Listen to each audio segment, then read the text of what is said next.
En este momento estamos con el economista marxista Manuel Sutherland. Y primero que nada, Manuel, un gusto realmente de poder hablar contigo así, primera vez en voz a voz, ¿no?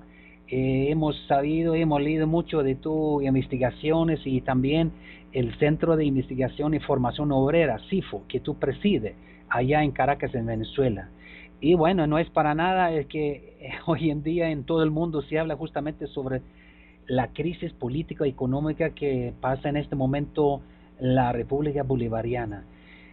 Manuel, ¿qué nos puede contar en breve sobre cuándo fue fundado la CIFO y también cuáles son las tareas principales que tiene el Centro de Investigación? Bueno, primero gracias por los comentarios, al trabajo modesto que nosotros realizamos y al esfuerzo que llevamos a cabo. Lo segundo es que el Centro de Investigación y Formación Obrera es un centro bastante nuevo, tendrá más o menos año y medio, dos, quizás un poco menos.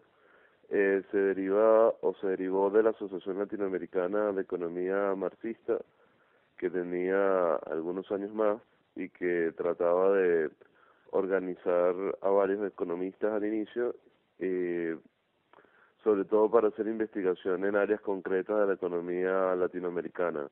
Con el Centro de Investigación y Formación Obrera deja de ser estrictamente latinoamericano, se hace un poco más ancho y se hace mucho más específico hacia la investigación de las formas concretas que toman los procesos de acumulación de capital en cada país y su interrelación internacional.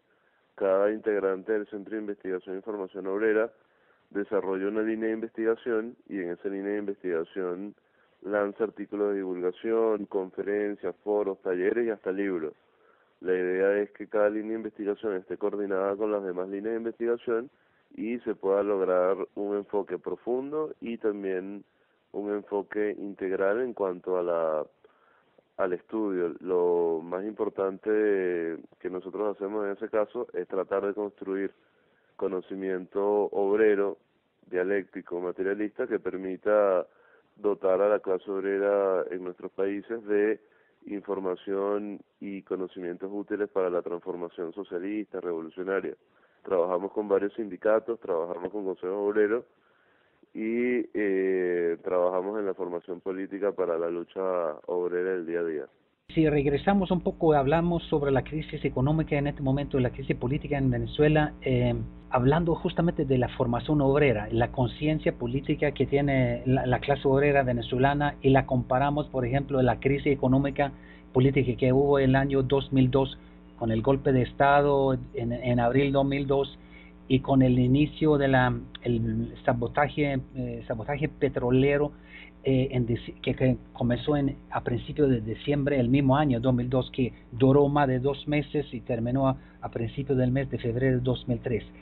La conciencia de la clase obrera en esa época y la conciencia de la clase obrera política hoy en día en Venezuela, ¿qué puedes decir tú sobre eso? Y ese justamente, si comparamos incluso la crisis de 2002-2003 con la crisis económica 2014, ¿cuáles son las diferencias? ¿Cómo se puede distinguir entre dos épocas? O sea, una diferencia un poquito más de 10 años. Bueno, lo primero es que hay un factor clave que hace que sea absolutamente distinto lo que pasó en 2002-2003 con lo que pasó en 2013-2014, ¿no?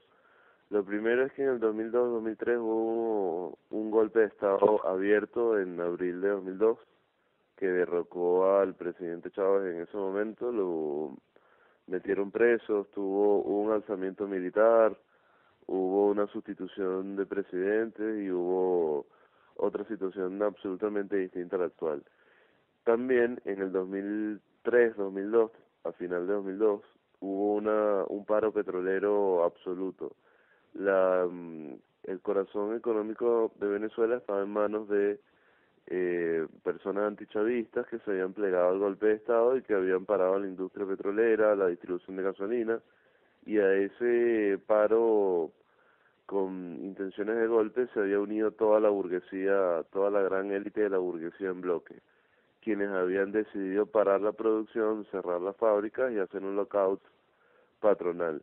En la actualidad eso no tiene nada que ver con lo que está sucediendo, no tiene ninguna relación. Primero porque no hay un golpe de Estado con un alzamiento militar. La mayoría de las Fuerzas Armadas, lo visible y lo que está, lo bastante aparente, es que ha habido una limpieza de los elementos radicalmente antichavistas y que no hay posibilidades de una sonada militar por ahora. No se ve y no hay ningún pronunciamiento militar ni nada. Lo segundo es que la gran burguesía no se ha unido al paro. No ha habido ningún paro, no ha habido ningún lockout patronal y la gran burguesía y la pequeña mediana burguesía están negociando con el gobierno formas para que le den más dólares, para producir, para trabajar en conjunto, y el gobierno está accediendo a las peticiones de la élite burguesa en Venezuela. Lo tercero es que PDVSA está en manos del gobierno desde hace ya varios años y hay bastante solidez en eso. La mayoría de los trabajadores son abiertamente chavistas o por lo menos les responden a las líneas del Ministerio de Energía y Minas, y tampoco hay suspensión de producción. La crisis económica en Venezuela no se da por factores políticos, sino se da por factores estructurales. Fundamentalmente, a mi modesto criterio, por la fuga de capitales que ha sacudido la economía y ha hecho un vaciado de inversión, un vaciado de infraestructura, y que hace que las mercancías no existan en los anaqueles, etcétera, etcétera, etcétera. Sí. En esa época también Chávez tenía una lucha sobre el control del Banco Central. Hoy en día esa pelea tampoco lo tiene, ¿no? Y además, como tú decías, la mayoría de los trabajadores petroleros allá en PDVSA fueron totalmente, o sea, casi toda la planta, la planilla de PDVSA fue reemplazado por otros trabajadores. Sí, el Banco Central tenía posiciones más, por decirlo así, institucionales, más autónomas. Eso se ha ido relegando, han habido cambios de leyes y normas que hacen que prácticamente el Banco Central, dirigido por Nelson Merente, sea el banco del Estado que hace lo que el Estado o lo que el gobierno requiere y necesita en el momento que el gobierno requiere y necesita. Lo otro es que en PDVSA había cerca de 40.000 obreros, cerca de 40.000 trabajadores en el 2002, pero ya en marzo de 2003 despiden a 20.000 por abandono de puestos de trabajo, etcétera, etcétera, y han metido más o menos a 100.000 obreros nuevos. Al meter a 100.000 obreros nuevos, muchos de ellos chavistas o cercanos al chavismo, y hacer un control mucho más rígido de los obreros que quedaron, ya se hace muy difícil que se haga una huelga importante o que se haga un lockout en PDVSA o algún sabotaje que ponga en peligro la distribución de combustible y la distribución de petróleo a nivel mundial e internacional. Sí. Eh, si analizamos un poco sobre la crítica que tiene la CIFO sobre de que el Estado está entregando enormes medios económicos a las empresas importadoras, pero también como estas empresas a través de fraude, estafas, puede sacar en un flujo de capital del país enormes cantidades de dólares. ¿Cómo es posible cuando existe al mismo tiempo, desde el 5 de febrero de 2003, un órgano de control como CADIVI que tiene que regular que se evite justamente esa fuga de capital? ¿Y quiénes son las personas físicas y jurídicas que se esconden detrás de esas empresas? Ok, lo primero es que desde 2003 hasta la fecha, que 2003 fue el inicio del control de cambio, febrero, se supone que bajo control de cambio tú no puedes o no puede haber fuga de capitales, y si hay fuga de capitales es una fuga muy pequeña.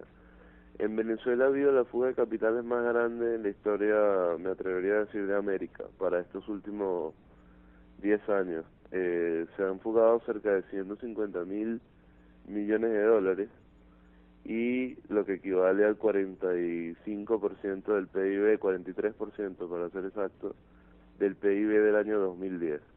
Es un vaciamiento de capitales terrible, ¿Y cómo se hace vaciamiento de capitales? Fundamentalmente cuando la clase capitalista solicita dólares al Estado para ellos importar mercancías, para ellos revenderla o utilizarla como insumo, ellos compran con sobreprecio o sobrefacturan o simplemente no traen las mercancías que dicen importar. Eso, por ejemplo, si yo soy empresario hago lentes, importo vidrio, 100 kilos de vidrio, pero en vez de traerme 100 kilos de vidrio me traigo 5 kilos de vidrio y los 95 restantes no los compro, sino apropio esos dólares y los meto en el mercado paralelo o los ahorro en el extranjero y para aumentar mis cuentas en divisas afuera del país. Eso hace que evidentemente los dólares que entran por renta petrolera se vayan íntegros, por así decirlo, hacia el extranjero en fuga de capitales, en elementos fraudulentos. Lo otro es que esos elementos fraudulentos tienen una influencia muy negativa en el país. ¿Por qué? Porque hacen que las mercancías no lleguen. La mayoría de las cosas en Venezuela que se consumen son importadas porque hay un bajísimo nivel de industrialización en el país y hay un bajísimo nivel agrícola y pecuario. Por ende, cuando las cosas se importan de manera falaz, las cosas no llegan, y como las cosas no llegan a las anaqueles ni a los mercados, pasan dos cosas importantes. Las pocas industrias y el poco agro que hay en el país no puede producir porque no tiene los insumos. Y las mercancías importadas, que son mercancías terminadas o manufacturadas que deben venderse en los anaqueles, no llegan. Y como no llegan, los precios suben y empieza a haber una espiral de escasez, desabastecimiento, inflación y baja salarial. Todo eso se debe fundamentalmente a esa fuga de capital que protagoniza fundamentalmente el capital privado y que el Estado ha facilitado a través de funcionarios corruptos, de funcionarios delincuentes que se han enriquecido con esa fuga de capitales que protagoniza la burguesía. Sí. Las medidas económicas que el gobierno de Maduro quiere imponer para solucionar esa crisis, ¿cómo valora tú esas medidas? ¿Se puede hablar por ejemplo, si comparamos los primeros años después de la revolución en Rusia, el año 1922, Lenin y el gobierno revolucionario impuso una nueva económica política, ¿no? El NEP. Sí, la NEP.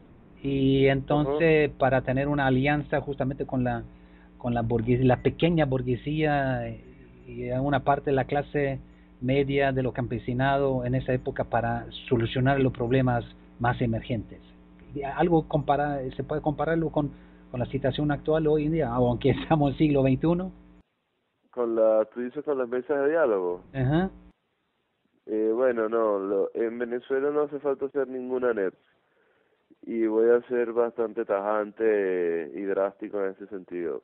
¿Por qué? El 97% de las divisas que ingresan al país son del Estado. El 97% de las exportaciones corresponden al Estado. Y el 94% de ellas son petróleo. El Estado tiene en sus manos casi todas las divisas que permiten a la burguesía comprar divisas baratas y comprar mercancías baratas en el extranjero y revenderlas en Venezuela. El 85% del empresariado local se dedica a actividades como banca, finanzas, comercio de mercancías terminadas, servicios relacionados a mercancías importadas, es decir, es una burguesía absolutamente parasitaria que deviene de la renta. La